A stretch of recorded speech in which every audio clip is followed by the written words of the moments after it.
on YouTube, but we want to bring in our Facebook groups in here too. So we're going to open this thing up. Atlanta Falcons fan on all Falcons, about 15,000 strong. And Scott Kennedy Sports, about 6,000 strong, full of all kinds of NFL fans, not just Falcons fans. So welcome in, everybody, as we bring this in. Welcome in, everybody. This is the Falcons Podcast. We are live on YouTube and Facebook, as we are wont to do on Mondays and Wednesday mornings. If you're watching on YouTube, we are pushing 4,000 strong on my YouTube channel, thanks to people like you. So thank you very much for hitting that subscribe button and that like button. It's how we keep growing, how we keep getting to do more stuff. And then we're live on 2 Facebook channels. Atlanta Falcons fans on all Falcons and Scott Kennedy Sports both are starting to grow well as we hit the NFL season. So thank you very much to all of you who are watching and liking and subscribing and doing all those type of things. Today, we're going to talk some Falcons Packers. We'll do a little bit of review Falcons Panthers, just kind of where the team's at, et cetera, et cetera. We might touch on a little Matt Ryan, maybe. We'll see. We'll see what the chat wants to get into. That's one of the reasons we do this live, is because we want to see what you want to talk about. So it's just not just me up here monologuing, which it will be for most of the day today, because Nick is out climbing Yosemite Mountain, Half Dome, something like that, while he still can, and good for him.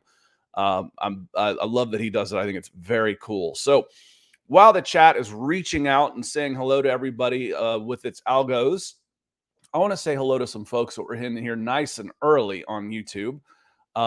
You mean a ton to me, y'all. You're one of the main reasons I'm up and at 'em all the time is, this community. It's good for me. I hope it's good for you as well. Big Ant, first one in this morning. He says, good morning, Scott and Nick, as well as my Falcons family in the chat. That's all, y'all. Terry Ocean Boy Martin, it is good to see you today, my friend. He says, what a do, Bird Gang. We coming. Coach Prime Voice. Good morning, by the way, fellas. Great win this past weekend. But Green Bay, yeah, on the clock. 2-0, rise up, ATL. John Harrell, good morning, everyone. Good morning to you. It's Organic coming in nice and early. He says, good morning, Scott and Nick. I hope the energy inside the Benz is just as good Sunday. I'm coming down from Virginia to watch our Birds go 1-0 for the week and 2-0 for this season. Rise up. It's Organic. This is a good one. I signed off our last show on Monday. We did some stock up, stock down on this, and as you're watching it on TV and you see all of the empty seats in the lower bowl, I signed off by saying stock down Arthur Blank. I love Arthur Blank. Don't get me wrong. I think he's been magnificent for the franchise. I grew up with the Smiths. If you are anywhere near my age, Gen X or older, you know what a disaster of an ownership it was. Arthur Blank's not perfect, but he is eons better than what the Falcons had with the Smiths, who were just cashing checks. They had no interest in pushing the team forward, and it was dreadful. They were one of the 2 or 3 worst franchises in the NFL before Arthur Blank came over on a consistent basis. That said, when they moved into Mercedes-Benz, he went back on the opposite of what he did at the Dome. When Arthur Blank moved into the Georgia Dome, he looked at those empty seats in the upper decks and said, I'd rather make $1 a seat than have those empty and fill them up and do this. So he changed the ticket prices up in the upper deck to $5. And the place has been sold out. He's been an owner now for 20 plus years. The place has been sold out ever since he's been an owner. When they moved into the Benz, they got greedy. And they started charging big old PSLs, which are basically, shakedown charges and screw you fees. And all those lower bowl seats all ended up going to corporations and not to fans. And it's hard for them to resell those tickets because they really don't care about going. And there's empty seats. Y'all were there. It's Organic was there. You saw how loud it was. When you panned anywhere else in the stadium, it was shoulder to shoulder and packed. But in the lower bowl, it's like 60% full. That's a shame. It really is. That has to be addressed. It has to be fixed. I don't know if keep track of who's using those seats or not. And if they're empty for more than 2 of them, put them back up for sale. I don't care. Fix it. You're a $1 billion company. Figure it out. Get butts in those seats. I don't care how. Besides just, who they're going to be full of this week? Cheeseheads. Because they'll pay the extra $200, $300 for one game. The Packers fans in the area. You don't mind dropping big money. I'm not paying $300 per ticket to drop $3,000 for season tickets. I might drop $300 for a ticket, for one ticket, for when my team comes to my town. But anyway, soapbox. It's Organic's point. The atmosphere was electric, but you wouldn't know it looking at it on TV because the middle bowl is either empty or 50% full. I'm not discouraging Falcons fans any stretch of the imagination.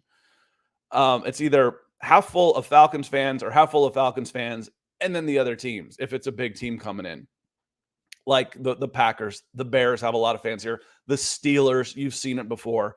The Cowboys, any of those teams. So off soapbox, let's move on here. Roger Cook says, afternoon, everyone. He's coming in from across the pond. He says, well, I was sure we'd win last Sunday. This one, I just feel we will. And I think that's a fair statement to have, Roderick.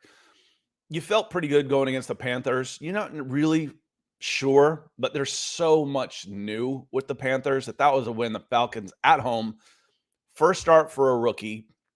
When we were going through our season predictions, I penciled that one in. I wrote that one in pen. That's a win. You need to win that game if you're going to be anywhere close to where you think you're going to be. Later on now, when they play them later in the season, when they play the Panthers, we'll have to see where they are. I'm not sure about that one. Bryce Young will have 10, 11 starts under his belt. I'm not sure exactly when that game is, but it's considerably later down the schedule. And the Panthers are good. The Panthers are a strange team. The last 3 years, in 2022, week 8, the Falcons had a season low 213 yards. I'm sorry. This is in week 8. They had a season low 213 yards. That's week 10. I wrote down week 8 twice. They beat them in week 8. Week 10 was the butt fumble game when they got completely dominated and had a 213-yard output. It was terrible. They got completely dominated. 2021, the same thing basically happened. They were dominated in the loss, and then they go and beat them in the next one. When this team is motivated in the last couple of years, they've been very good. Now I think they've got motivation. I just think they've got too much new. So I think that's a good call. We'll get into the Packers here in just a little bit. 100 Realist says, good morning, Scott. Good morning, Scott. How are you doing? Doing well. We're doing well. And I'm going to skip ahead just a little bit here because Michael Ranquillo's coming in with a bright, hot pink, fuchsia super chat coming in. And he says, with $50 super chat, he says, good morning, Scott, on the Falcons podcast. Michael, thanks, dude. That's so awesome. This is a Broncos fan who is a fan of the work that Nick and I do on the Broncos podcast. That's how we met, and comes in and supports our show, supports a Falcons content creator. And I think that's just phenomenal. We can't say thank you enough, Michael, for what you do for all of us all week, coming in last night on the Broncos podcast. And dropping big support. I hope we get to meet you. I'm going out to Colorado for a Denver Broncos meet and greet for the Packers game by coincidence. And hopefully we'll get to meet you. I know you're down in Tucson, Arizona. So not only is he dropping big dollars here to support the show, which is humbling as can be, he's getting up early to do it. The man's in Tucson, Arizona. So thank you so much, Michael. I hope you are doing well. Because you just helped make my morning. That's for sure. Dom Jaramillo coming in. Good morning, Scott. Dog Nation of Broncos Country, another crossover fan. Dave says, good morning, Scott. Nick, good morning, Dave. Let me see here. Let me get down here just a little bit as we're saying our hellos. Harry Marshall Wood, morning, Scott. Can't wait till Sunday. Let's go. And it's Organic is old enough to remember. Yes, the Smiths were horrible. Oh God, Rankin be stinking. Yeah, Smith and Jr. That was a family business. That was that they were tanking it. Chris Walker showing up on Facebook. I said as the alerts start going out and finding everybody. Says, good morning, everyone. Happy about the win and hoping we can get another victory against Green Bay. 2-0 would be nice. You got two teams. It was a weird weekend of games. Unfortunately, the biggest news was Aaron Rodgers' career may be over. That's a year-long plus recovery for a guy who's 39 or 40 years old, who's been hinting around retirement anyway. I wouldn't blame him one bit if that was the last time that he suited up and says, "Listen, I'm done. I've got my ring. My legacy's intact." It's a shame. Mactown Dirty says, What's up, Scott? Good to see you as well." Brandon Swank says, "Do you think we trade for a wideout or go in the free agent for one to improve the core a bit? A Jarvis Landry, maybe." Brandon, no, I don't think so. Especially not this early for one, and I don't think that's honestly, I don't think that's a big need for this team. A wide receiver right now. If you were to go back and look at, who is your top receiver? Who do you feel pretty good about? Mac Hollins? I do. Kadero Hodge is a 3-4. Yeah. You're not doing anything with Drake London. Drake London kind of disappeared in that game. I have faith that he will be okay by the time things are all said and done. Kyle Pitts was good. The bigger concern in this game was Brian Burns and how easily he was getting past Caleb McGarry. And frankly, Chris Lindstrom probably had his worst game as an Atlanta Falcon. So the right side of that offensive line, that big dollar, if they're not the most expensive, I'll look it up while I'm trying to talk here and do two things at once. If they're not the most expensive offensive line, they're pretty close. If I go to positional spending on Spot Rack and I click on offensive line and I sort it again, the Detroit Lions have $55 million in their offensive line. The Atlanta Falcons have $53.9 million of cap hits in their offensive line. That was a bigger concern for me for anything of what I saw, was that the offensive line is the second highest paid unit in the NFL. They're not making any changes there. Basically, what I'm trying to get at, Brandon, is I don't see any really big changes in the starting 22 period. I think the team, for what it's worth, is pretty much settled. Will they bring guys in and out on the back end of the roster all year? Yeah. If there's an injury, of course. If they're sitting there at 7-2 at the trade deadline, might you throw something at try and go get an edge rusher and try and get some help for a guy who's coming off, who's about to be a free agent and be buyers at the trade deadline? Yeah, that's possible. But as far as going and going out and trying to get a wide receiver right now, I don't see that happening. Let me see. We're fairly well caught up on the chat, getting closer. Some folks coming in as the numbers start climbing. Philip Hogginson coming in. He says, "Good morning, Scott." Good morning to you. Ryan Adonis says, "Good morning. After reviewing the tape, would last year's team lose to the Panthers last week?" Well, Ryan, they probably wouldn't have gotten 3 turnovers. So yes, because that was the difference in the game. And then they might turn around and beat them. And again, they've split the games. The ones the Falcons won have been tighter, and the ones the Falcons lost, they've gotten just beat down, just dominated. So if depending on which Falcons game you watched in 2021 and 2022, you'd think, oh, that was a good win, or oh, this team might not ever win another game. I remember thinking, y'all remember Arthur Smith's first game against the Philadelphia Eagles? The Eagles were coming off, a 6-win, 5, 6, 7-win season. They were a losing team too. Weren't very good. Were on their way to becoming, what they became, which was NFC champions over the course of the next 2 years. So we didn't quite know what they had at the time, but they came in and just bullied the Falcons in Atlanta. The offensive and defensive lines looked so bad. It's like, oh my God, if the Falcons are this bad in the trenches, I don't know how they're going to win another game. That team didn't get a lot better in the trenches that year.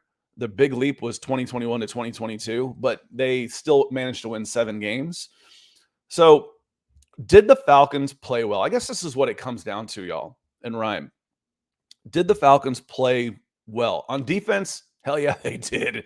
Yes, they played well. We saw a repeat a little bit of what we saw in the preseason, which was, okay, you can have your yards between the 30s, and then we're going to clamp down. I don't always think that plays. It's not a great strategy. I prefer to see some more 3 and outs and some more possessions on offense. Personally, I think the Falcons only ran 48 plays, for goodness sakes.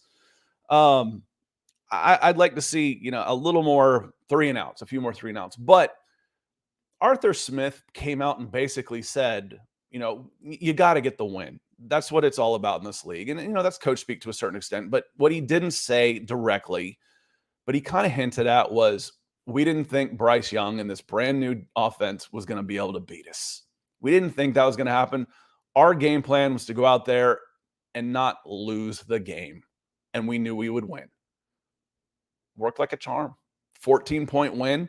Again, that was only the fourth double-digit win that they've had in the last 4 seasons. So 3 plus this season. It's only the fourth one. This team hasn't done a whole lot of winning. They were favored by 3.5 and won by 14 and looked fairly comfortable doing it. By the end of that game, did you feel like the Panthers could move the ball? Normally in a one-score game, we're all sitting back waiting for the Falcons to lose it. I didn't have that feeling in this game. I thought, okay, they've got this game under control. It was kind of nice. It was kind of nice. Will that play for 17 games? No. It won't. They have to do better on offense. They have to move the ball better. They have to finish drives. They've got to be better, flat out. Offensive line, passing game, period. Has to be better. No doubt. I don't think anybody would argue with that at Flowery Branch right now. Nobody. So it's got to improve. Is this the finished product? No, it absolutely isn't. But would last year's team have lost to the Panthers? Maybe. Probably once. Now they're 1-0 and have a chance to do the double on them. That'd be nice. Now they're 1-0. Hopefully this team keeps getting better too. The Panthers will get better. Bryce Young can play the game. They'll get better. Let me see. Rusty, he has a good question. Rusty says, what is your biggest concern the Falcons must tighten up for Green Bay? For me, that one's easy. That's an easy one, Rusty. The pass pro has to get better. You can say what you want about Desmond Ridder, and everybody's going to look at Desmond Ridder's line and say, see, we told you. You're looking at all 22 film, and you're seeing guys get open, and you're seeing Desmond Ridder ducking under Brian Burns early. I've used the joke several times that Arthur Smith, at some point in every game he's ever coached, hits the F it button. We're just going to run it down their damn throats. You can see it happen. It's like, all right, we tried to pass. It's not working. He's not one that wants to say, okay, we need to pass. We're going to just keep passing because, by God, we need to pass. No, he's going to go back to the tried and true. When I got Tyler Algier and Bijan Robinson in the backfield, and I got Cordero Patterson coming, running the ball is a pretty good idea, especially when you got a defense that's able to now put the clamps on people. What's another stat we talked about coming into the season? The Falcons were what, everybody? Say it with me. The number 15 scoring offense in the NFL last year. To get to top 10, they needed 3 more points. We said this offense should be 3 points better than they were last year based on the improvements, based on the passing game, based on Bijan Robinson coming in. Now, they got their 24 points with a big assist from the defense. But, hey, it's defense and special teams play this game too. They got their 24 points. You know what their ranking is in scoring right now? 10th. They're 10th. So we've talked about, can this be a top 10 offense? And I said scoring. Yes, they can. Their style, I don't know that they're ever going to be there in yardage because, again, their possessions are so far down. Again, they ran 48 plays. We've seen teams run 48 plays and a half. They only ran 48 plays on offense. That's got to get better. They've got to be more efficient. Less 3 and outs. If it weren't for the turnovers, does this team score? I don't know. Maybe. But it's a team game, and the defense stepped up huge. Philip Hogginson saying, we're going to say good morning to Philip, so we'll say hello to Philip again. Why not? Bobby Carter says, good morning, Scott. Good morning to you, Bobby. And Harry Marshall Wood says that Jets game just got a little easier. You'd think. I couldn't help but watching that game and being reminded of knowing that it was being played on the anniversary of 9/11 within visual distance. I know they play in New Jersey, but that stadium's right across the river where New York is, which is on the south side of Manhattan, and you could see the Twin Towers from there. I couldn't help but think of when the Falcons had to go to New Orleans and play after Katrina. And remember thinking, and that was a Monday Night Football game too, if I'm not mistaken. I remember thinking, there's no way in hell the Falcons are going to win this game. They didn't. They didn't. And I started getting that feeling a little bit with the Jets. Are the Jets good enough to compete for a Super Bowl, if we consider, do this string of logic with me. The Buffalo Bills are Super Bowl contenders, true or false? For me, that's true. The New York Jets beat the Buffalo Bills with a backup quarterback, Zach Allen. They beat them, therefore they are Super Bowl contenders. False. I think that's false. I think this was a one-off. Josh Allen is prone to those what the hell are you doing games. Unfortunately, it's been a little bit more often. Now, if he doesn't start taking care of the ball better, they're not Super Bowl contenders. But Zach Wilson led Jets team, this is not a bold statement, isn't as good as an Aaron Rodgers led team. Yes, it got easier. If they can beat the Bills, they can beat anybody on any given day. Across 17 games, though, I don't see it. I don't see it. He is such an anomaly for me, Zach Wilson, in that the more time, what do you normally want to do to a rookie quarterback? You want to put pressure on him. The more time Zach Wilson has, the worse he gets. That just doesn't happen. It's weird. If you give him time to scan the field, he's making the wrong decision. Now, if you put pressure on him, he's athletic enough to escape out the back end, and then he's got a rifle for an arm and can make a play. Hem the dude in, make him sit in the pocket and throw the ball, and he's a subpar backup quarterback. He's terrible. But yeah, the Jets game on what looks to be an easy schedule, that game just got a little easier. That said, out of division, the NFC South went 2-0 last week. So the NFC South is the only loss came intra-division with the Panthers to the Falcons. Sean Edwards is talking about the depth of the Falcons offensive weapons. Scotty Miller's not a bad option either. No, I feel pretty good. We said that going in. And Bijan Robinson's going to line up in the slot. Cordell Patterson's going to line up in the slot. Kyle Pitts rarely plays inline tight end. Jonnu Smith. So the passing game was subpar this weekend. Credit the Panthers for a lot of that. And then the game plan was to, again, take care of the ball and let the Panthers beat themselves. So I don't think that happens.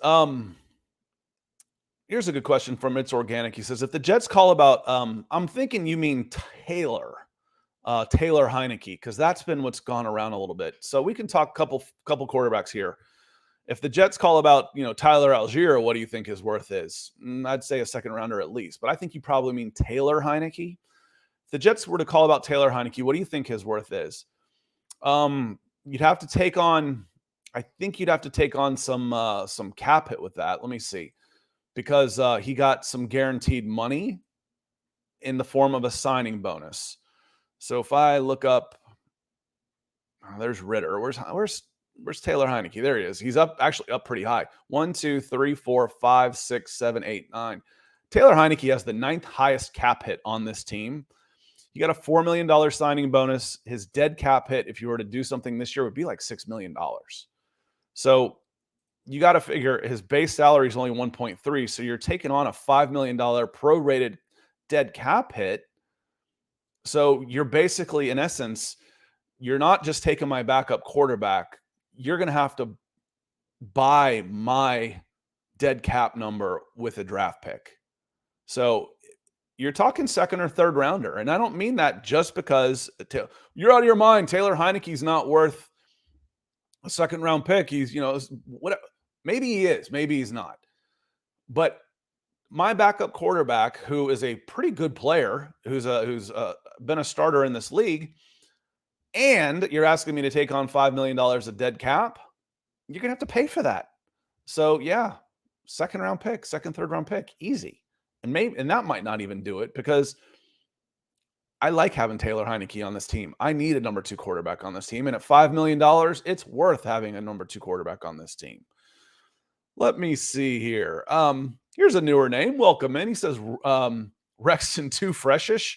Welcome to the show, my friend. He says, was Carolina's pass rush what dictated any intermediate to deep shots, which typically take longer in Arthur Smith's system with deep crossovers and deep in routes?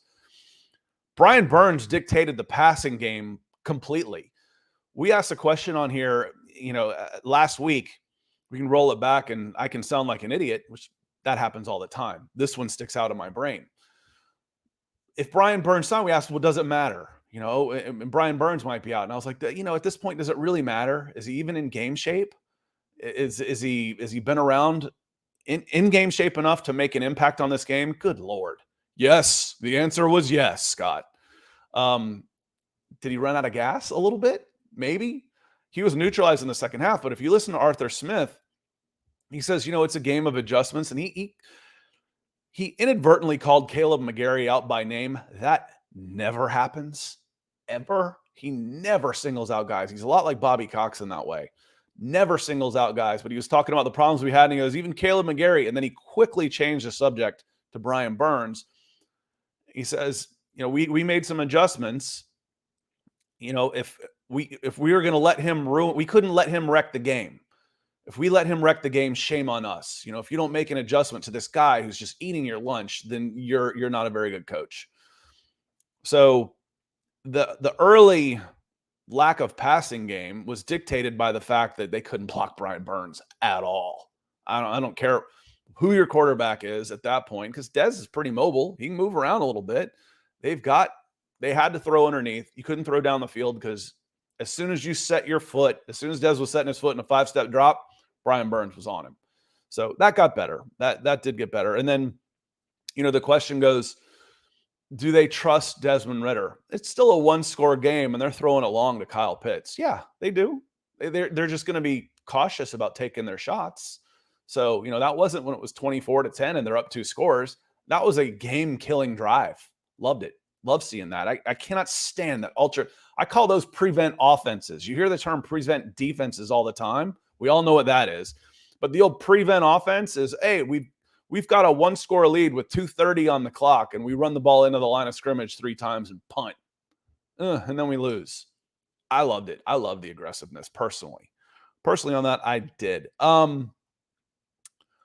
Rusty comes in. He says, I'm not trying to be a Debbie Downer, but there's a reason no team picked up McGarry in free agency. A tackle who can't pass block is worrisome. Hope McGarry steps up. When we were talking about how does this team not improve, with all the money that's spent on this defense, we consider Desmond Ridder an upgrade on Marcus Mariota. Here comes Bijan Robinson. How does this team not get better? We started looking at those things, and one of the questions is Desmond Ridder. He might not be an upgrade. He might be what everybody is saying he is, in the 32nd quarterback in the NFL. That could be a problem. Caleb McGarry reverting back to pre-2022 form would be a big problem. We've asked, and I don't expect that to happen. I think McGarry will be just fine. I'm hoping he will be just fine. He played too well for too long last year to revert back to who he was in 2021. He played great in 2022. One of the best in the league in this system, but they've got to dictate running the ball first. You go right at Brian Burns early, and it takes some of the steam out of that pass rush, without a doubt. But yeah, Rusty, I'm with you. Hope he steps it up. Dave asks, or states, I'm very concerned about Arnold Ebiketie. Yeah, again, it's hard. It's hard to hit on edge rushers. They just haven't been there. The Falcons haven't had the opportunity they've had the opportunity. There hasn't been one worth it to dump a top 10 pick that they've had the last 3 years, or a big contract free agent out there that's been worth it. Those big money free agents don't hit those big money edges. They don't hit free agency. They're making just short of quarterback money. Look at the guys that have been paid. They're making $25 to $30 million, and they were drafted. They're being re-signed. They're not being signed. So in order to get that guy, you have to draft him. We've talked about Ebiketie as being a good number 2. Is he a number 1? However, there's better depth there now. And we said going in, if I can run a 4-man rotation, if I've got Bud Dupree, and I've got Lorenzo Carter, and I've got Arnold Ebiketie, and maybe some D'Angelo Malone, sprinkle him in a little bit, then maybe the pass rush is better in the second half when it really matters. Dave, I believe we saw that. I did. The pressure came in the second half, despite the fact that Chris Myers, starting about 5 minutes into the first quarter, kept saying, the Falcons have 3 sacks already. I'm like, I know I've been looking at my phone a little bit, but I don't remember 3 sacks, and finally corrected him on that. That's the next big ticket item for this team. It has to be. They're hard to come by. They're probably more rare than franchise quarterbacks. Is finding a true difference-making edge rusher is hard, and it just hasn't presented itself. If I look at the snap counts, because I don't know if you noticed this or not. While I was watching the game, I noticed the 3-man front a lot with a single edge and playing nickel. So instead of a 3-5, a 5-3 defense or a 5-2 defense, they weren't running 3 with 2 outside linebackers, 2 edge guys. They were running 3 down with 1. That cuts into my need a little bit and helps keep up that rotation. And when I say that, so you had a good rotation among the defensive linemen, throwing in Albert Huggins and Taquan Graham in there, and Zach Harrison played a lot, with your main 3 of Onyemata, whom I forget besides Grady Jarrett, David Onyemata, and Calais Campbell. You start looking at the snap counts. I'm like, all right, did I see things the way I think I saw them? You had 77 total snap counts on defense. That's a lot. The Falcons defense was on the field a lot, getting those turnovers. Bud Dupree had 50. Lorenzo Carter had 34 snaps. And then next was Arnold Ebiketie at 18. So they didn't play 2 edges at a time very often. And that might be because they know, hey, we're better off in this defense with one of those guys on the field constantly and fresh than trying to run a true 5-man front with 2 edges. We don't have the personnel to do that. I got that feeling, and the snap counts kind of backed me up on that one. Jeremiah, I don't get tired. Jeremiah Kinlaw. Any updates on CP or Jeff O? I think the first injury report will come out today. It's trending to see both of them as far as I'm concerned. I think I whiffed on these last week. But you don't waive Igwebuike, send him back. They'll re-sign him to the practice squad. You don't remove him from the 53 unless you're planning on activating Cordero Patterson. I just don't see that. They want to have 3 active on the 53, 3 active on the game day roster. And right now there's only 2. There's Bijan Robinson, there's Tyler Algier, and an open spot for a third running back / joker. I think that's Cordero. I think he's got to be really close. Arthur Smith has said Jeffrey Okudah has been close. Same with Mike Hughes. Trey Flowers played a decent game. You wouldn't necessarily know it by the PFF score. His run defense was big. He was actually the highest graded run defender by PFF on the Atlanta Falcons. He is one of 4 guys that played all 77 snaps on defense. Good for him. I'm glad he took advantage of his opportunity. I'd like to see a little more help. Mike Hughes and Jeff Okudah would be a lot more help. But Trey Flowers, if you watch him in preseason, you got to see him at camp at all. You felt pretty good about him being able to do a job, and he did. Thought he was doing well. Let me catch up on the chat here just a little bit. Keith and Ellen Johnson asked the same question. Is CP healthy, and will he be involved in the game plan? If he's healthy, that's one of those if-then statements from way back. If, then yes. If he is healthy, then yes, he will be involved in the game plan. I think we are getting closer on that. We just hit on that question. Kevin says the time of possession discrepancy is concerning. What did that end up being? Because the reason for that is the turnovers in short fields. If I go team stats, time of possession ended up being 34-25. That's not a Falcons team, is it? So that was 10 more minutes in favor of the Panthers. Why that happens is because the Falcons could not drive the ball and get first downs. Their scores to get their first 17 points came on short fields after turnovers. So they weren't holding onto the ball long. That's not Falcons football, though, is it, Kevin? That's not what Arthur Smith wants to be. Arthur Smith wants to have that number switched and dictate. And part of that, you'll start seeing more opportunities for the receivers. Again, 48 plays? They should be running 75 plays. There's 30 plays that we're missing from this offense. 30 touches for offensive weapons. You talk about Kyle Pitts only got 2 targets and Drake London only got 2 targets. Well, let's throw in another 30 plays and see who starts getting some more of the targets. So they've got to be able to move the ball. And we've gone over a few of the reasons why that failed and why it got better. And again, part of it was by the game plan. Let me see. I want to move down here through the chat here just a little bit. Oh, let's say good morning to my friend Keith. Keith coming in on Facebook. Good morning. He says, good morning, Scott. You take a win however you can get it. What improvements do you need to see next week in the offense?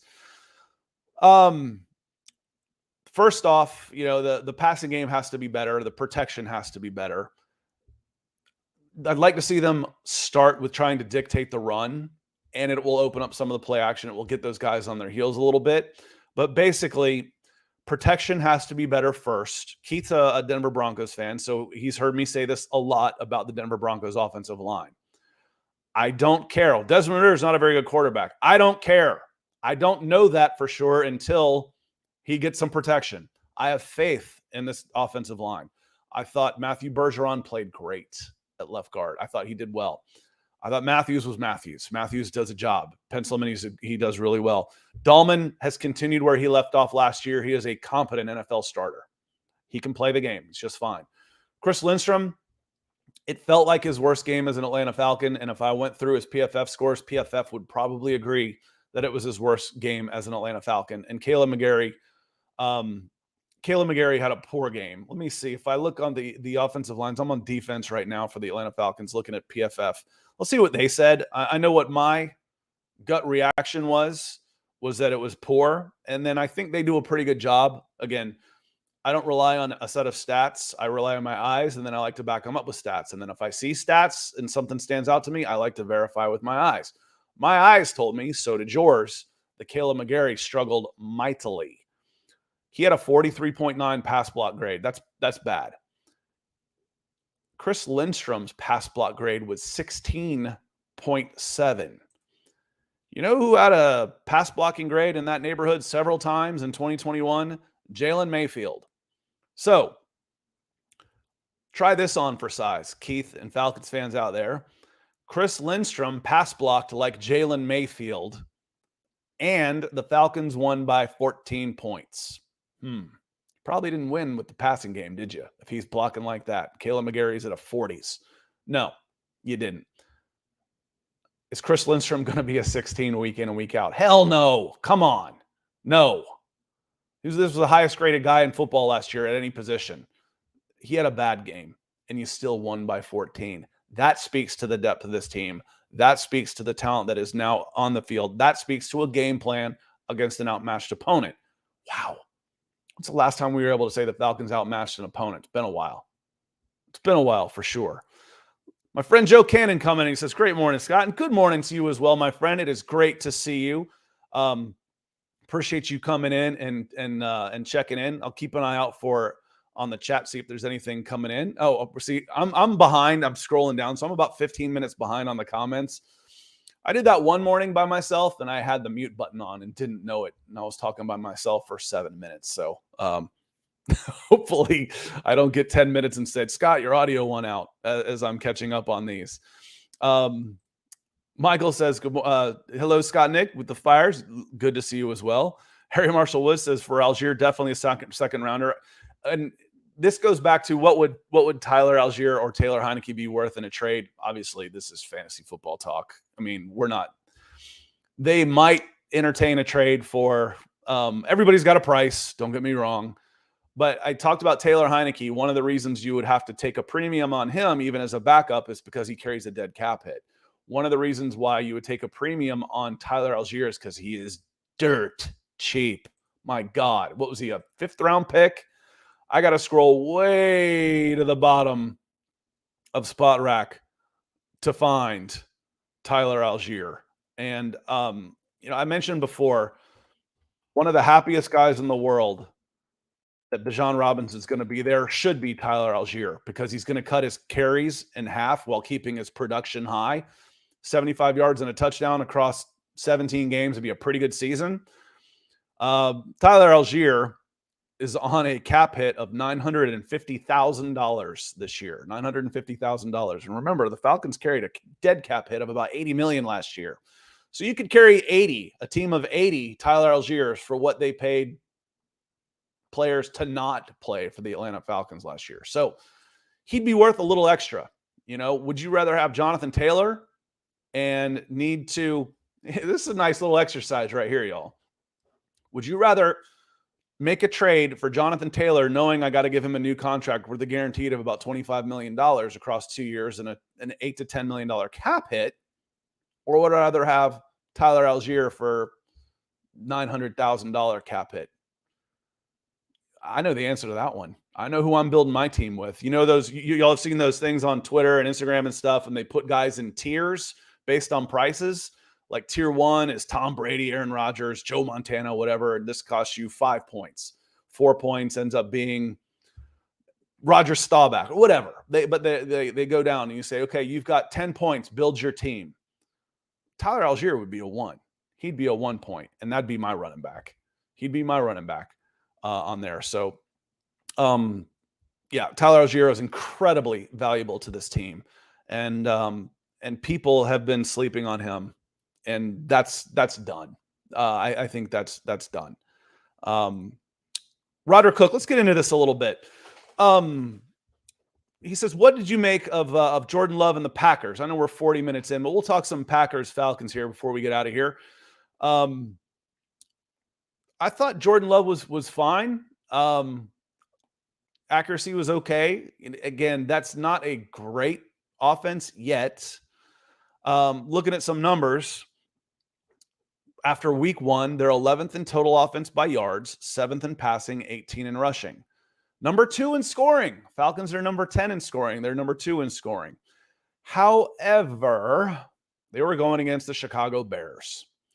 Now, the Chicago Bears have put a bunch of money into their defense and have tried to shore up that defense. But last year, they were last in the NFL in scoring defense, 29th in total defense, 31st in rushing defense.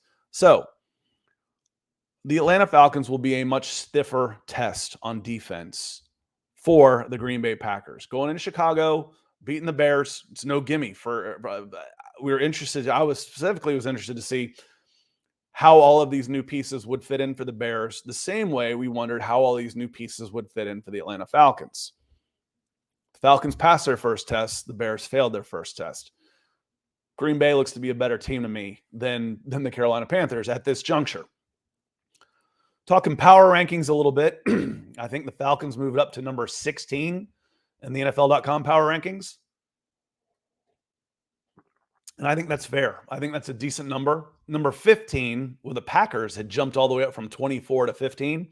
It's a big leap. That's a big leap for them. Want to say good morning to Smitty. Says good morning, Scott. Good morning to you, my friend. Smitty Sportsman. Hope you're doing well, Antoine. And Joe says on talking about Arnold and Bichetti, he needs more snaps. Again, part of that was the way that the team was out there. They were running a 4-man front with 1 stand-up edge. It was 3 down with a stand-up edge defensive end, instead of what you normally see, 3 down with 2 edges. That's your typical 5-man front. 3-4 is what they like to call it. It's really a 5-2 because those guys are up on the line of scrimmage. So in this case, there were 4 linemen, 3 down with a stand-up edge, and there wasn't as many snaps to go around. So we'll see how that shakes out. Packers and Falcons. If you come into this game, I think the Packers have actually moved to a 1-point favorite in this game. How quickly that changes. The line is the over/under is 40.5. The Packers are a 1.5-point favorite. And the ESPN Gamecast gives the Falcons a 51.5. So it's basically a pick 'em on this. I think that's fair. I do. The Falcons, if you're a Falcons optimist, you have to say the offense is going to get better. They're better than this on offense. We've seen it. We know they are. Chris Lindstrom's not going to go out there and throw a 16 burger up from PFF on pass blocking. He's better than that. Caleb McGarry is better than that. But the defensive line for the Panthers and the defensive line for the Packers, they're both pretty good. I don't think you're I don't think you're losing anything to say, oh, you're not going to have to face Brian Burns again. Yeah, but Rashawn Gary is pretty damn good. You're not having to face Derek Brown again. But the Packers front four and their front seven, they're really good. So you're going to have your hands cut out, your work cut out for you again. And you might have to lean on that defense. You put $100 million into the defense. I can't count on Jesse Bates to force 3 turnovers every game. So the offense is going to have to pick it up on this one. It's a pick 'em for me, y'all. I would stay. If I had to bet on this one, I wouldn't. I'd go find something else. If I had to bet on it, I might take the over. That might be where I'd go find a bet at 40.5. I think if both teams play their best, I like the Falcons to win, but the Falcons didn't play very well on offense last week. So they've got to do considerably better. Let me see here. We're talking some linebackers here. Carter and AK outside linebacker, and Ellis and Anderson are inside linebackers. Yeah, edge versus inside. Now, the Ellis and Anderson, when we're talking about, how long were they on the field? The snap counts. Ellis played all 77 snaps. Troy Anderson came out for 1 snap. So the guys that were on the field just about every single snap are the guys you would expect. The back 7. A.J. Terrell, Caden Ellis, Trey Flowers, Richie Grant, Troy Anderson, D. Alford, who played a great game, by the way. How about D? And Jesse Bates. And then it drops from 72 from Jesse Bates, who limped off at the very end. He got banged up just a little bit. That's why he only played 72 instead of all 77. Calais Campbell actually played 51 snaps, which was 2 more than Grady Jarrett. So you can see that rotation on the defensive line. I've kind of always said it's usually like 2-to-1. 2 plays for your starters, 1 for your backups. And it played out that way. Calais Campbell had 50 snaps, and then Albert Huggins had 25. David Onyemata had 40 snaps. Taquan Graham had 20. So that's a 2-to-1 ratio. That is a very good rotation, and the Falcons can now do that. They're 6 deep on the offensive line. Harrison played okay. He's not great, but I do like him as part of that front 3 instead of I don't think he's got the mobility to play an edge. He's 280 pounds. He can put his hand in the rubber pellets at the Georgia Dome. Let me see. We're wrapping on up here. So if you got any last-minute super chats, stars, etc., anything like that, then love to hear from you. I'm going to go to the bottom and scroll my way back up for some of the final comments. Michael Corietti says, good morning, Scotty. Good morning to you. Hope you're doing well. Matt asked a question. He says, what did you think of the play calling on Sunday? This is it's a multi-layered question for me, Matt. And we've hit on this just a little bit. It's hard for me to judge play calling when your offensive line is pass protecting so poorly. If I keep dropping Desmond Ridder back to pass and I'm trying to be more aggressive early on, while Brian Burns and the left side of that Carolina Panthers defense is just wrecking my offensive line, I'm an idiot. So I don't think Arthur Smith is an idiot. I don't think you have to be overly stubborn like that. I think they felt good about their defense to say, listen, we're not going to lose this game. We're not going to go for negative plays. We're not going to turn the ball over. We'll trust our special teams and our defense and get a dub and get better and move forward next week. Take some positive momentum into the Packers game. So I thought the play calling was fine, honestly. I mean, you'd see 3rd and 6 from the 40, and there's a draw play. Questionable, here and there. There's sometimes you're like, okay, come on, that's a little overboard on the conservative. I get that.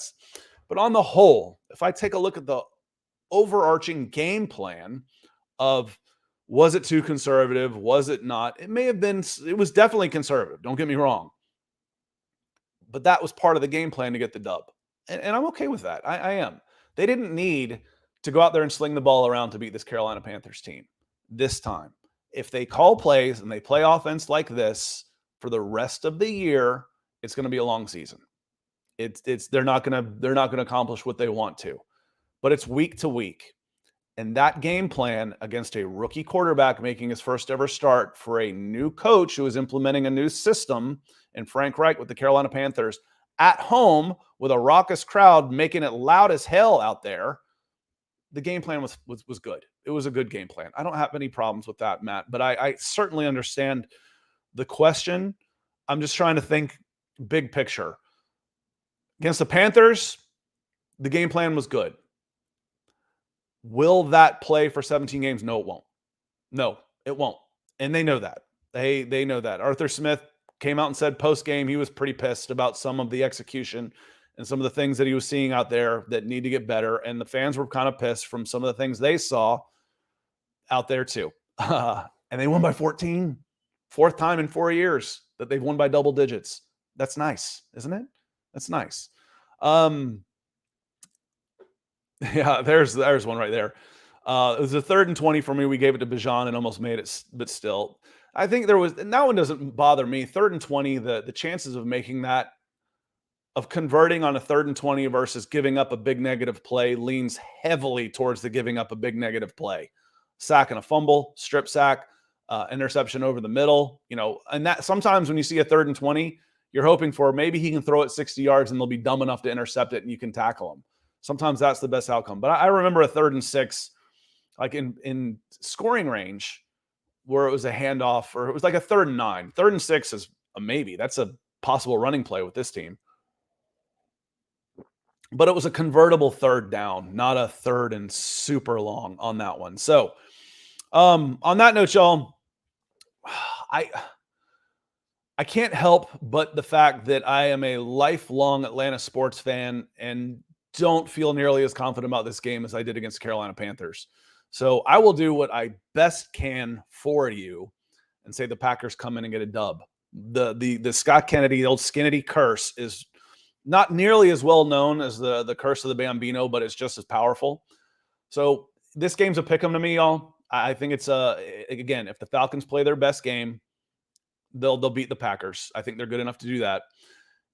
They've got to play better on offense. They have to get Ritter going. They have to get Drake London involved. They have to get Kyle Pitts more involved early to loosen up the running game, loosen up the defense so the running game is there for you. You've got to pass protect better. That's a given. If you don't, you cannot beat this Packers team with the same game you played against the Panthers. Can't count on 3 turnovers every game. That said, the Falcons are now leading the NFL with a +3 turnover margin. You know what the Packers are? +2. So they played very, very similar games last week. The difference was the Jordan Love hit on some touchdown passes and the Falcons won with defense in a short field. So on that note, I think we're going to get out of here. We will be back on Monday. If you want to join us Friday, I'll be back here Friday morning on these channels to talk some NFL stuff, not just Falcons, not just Broncos, not just anybody. I'll probably do 30 minutes of taking a look ahead at some of the weekend's games. Otherwise, we'll be back on Monday, 9 a.m. to review the Packers and Falcons. And thanks to everybody that watched our show on Monday. We had almost 2,000 views on YouTube. That was a solid show. So appreciate everybody showing up. If you're here for the first time, hit that subscribe button. It really helps us out a lot. And if you're not here for the first time, you're coming back, hit that like button on the video. That also helps us out a lot. On that note, we're going to get out of here. We as in, me, and when I close, and, y'all don't have to go home, but you can't stay here. But I hope everybody has we got football tomorrow. That starts a weekend for me. So I hope everybody has a great rest of the week, a great weekend. We'll see y'all Monday. Can't wait to talk some more Falcons football. We'll see y'all later.